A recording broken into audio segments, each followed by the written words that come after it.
الحمد لله استطاعوا هاد الوليدات كنشكروهم، يعني الرجال هادو اللي قدموا مقابله جميله. نتمنوا من الله سبحانه باش يعني نكونوا دائما عند حسن ظن هاد الجماهير هذه اللي كنشكروها من هذا المنبر هذا. الحمد لله كان لقاء قوي مع المتصدر.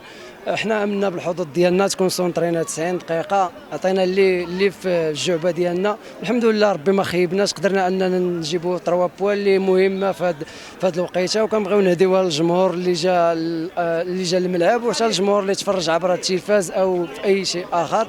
والحمد لله حنا غنفكروا في اللقاء الجاي، غنساو هذا اللقاء هذا وما غيكون الخير ان شاء الله. السلام عليكم.